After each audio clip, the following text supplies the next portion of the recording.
Okay, good morning. I was super excited to come into my office this morning because yesterday I put out this whole universal equation thing, and someone on Facebook said time is base 60, which is so true. And I didn't mention it. Um, so I did time in all this base 12 because I really wanted to show very simply the 10 and the 12. It was like a choice, to use that because it would be a lot of work to draw out the 60 minutes, in time. But this is a good follow up because if you apply the base 60, the 60 reduces to 6 at the top as you go around. So it's kind of interesting that the 6 is the god of time, so to speak. If you get into, if you're interested in more obscure stuff, you can just Google black cube or Saturn or something to that effect. It's kind of interesting stuff that the sixth system, the system of 6 fits time. Anyway, that's a whole nother conversation. Don't get too wrapped up in any of it.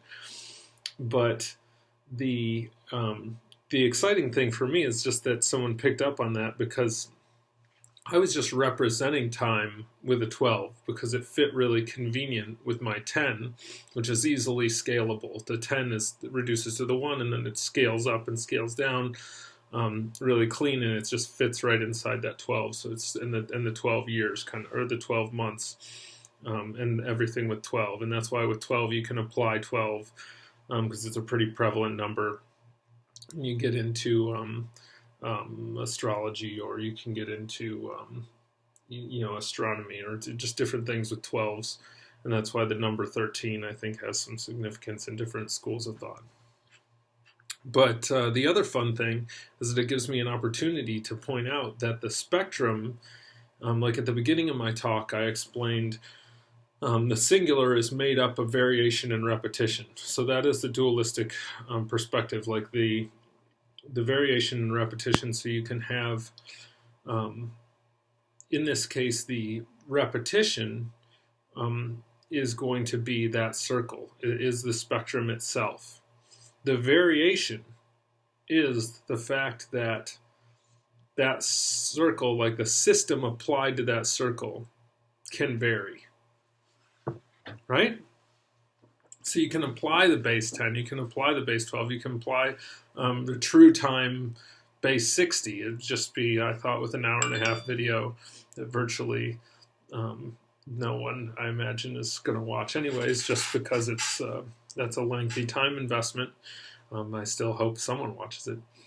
But you would have that base 60, so you could draw out all 60 minutes, so to speak, and then do time that way and express it. The beautiful thing about this is having it be universal. So in the idea that the spectrum doesn't change, the system applied to the spectrum changes.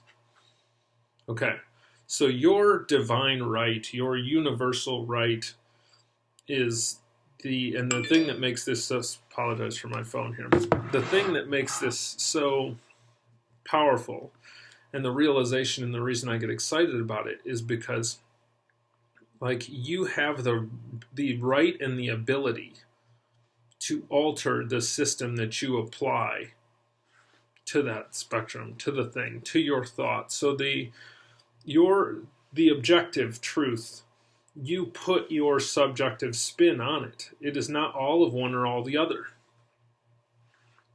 So basically you can use the system that best serves you in the same way that I use the 12 instead of the 60. In my life, I'm able to switch these different systems, these different ways of thinking, so that they will serve me better. That's what makes this whole thing practical, is that using this different equation you can apply to math, but you can apply it to concepts, and you can switch the system and alter your position on that spectrum so that you can reassess something and emphasize the pluses over the minuses of every position. And that's why, if it serves you, that's why I like this one diagram here. Oh, okay. that shows the multiplication of ones converting into the spectrum. It's so beautiful because it shows, if you see the hierarchy here, this one is above this one, but they're all ones. It's so nice because it just shows how people say, well, we're all one. Well, yes, and at the same time, you can be in different positions. So we're all one, and at the same time, we're all different. We're all unique. We're all in different positions. But from that one, this whole spectrum of existence is created, and it's just beautiful. So I see it, and I'm so excited that I got that comment, because it just gave me an opportunity to fit and to remember to because I'm not making any of these. This is all kind of just explanations that aren't meant to be absolutized. I'm just trying to fit different stuff into concepts to make the concepts understandable. So it's not an absolute. When I say the universal equation, it's like universally conceptually applicable. It's not necessarily mathematically gauged the way that, because society uses base 60 for time. So, but that's the interesting thing is you decide. Then it gets into the whole, do you let society dictate the system that you use, or do you use the system that it becomes that question. And the truth is, sometimes you want to step outside of the societal system in order to see things from outside that. And at the same time, in order to have the pluses and minuses of that society, you want to be in it. So I can't tell you what the right thing to do is. It's just interesting if you apply it conceptually and then apply it practically. You can start to see how you live and the decisions you make pertaining to that societal hierarchy. You decide. But I would say never let anyone else tell you what system to use all the time. Or else you'll be voluntarily giving up your divine right to choose.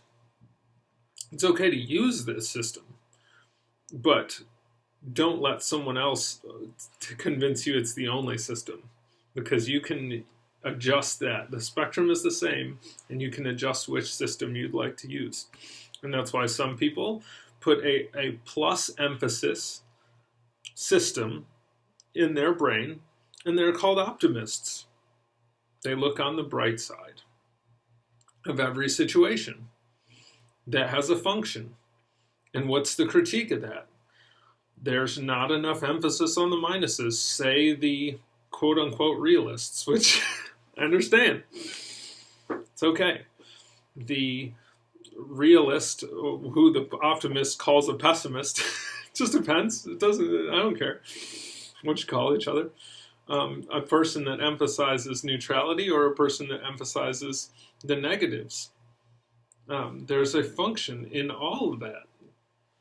How it all works together. You decide in each scenario. I would suggest having the ability to use all three systems. If you'd like to move forward, then you want to emphasize the negatives of a situation in order to leave the situation that you're in. So you want to, if you're in a bad space and you want to go, then you don't want to emphasize the positives of that space, or you're not going to move out of it. If you emphasize the neutral perspective, you'll be well aware of it, the pluses and the minuses, but chances are there won't be much motion there either. If you want to stay in a place, emphasize the positives. Just depends what serves you best. The circle's always the same. The squares, the circles, they're just shapes. But the circle's always the same, so which system you apply to it doesn't matter. All right, have a wonderful day.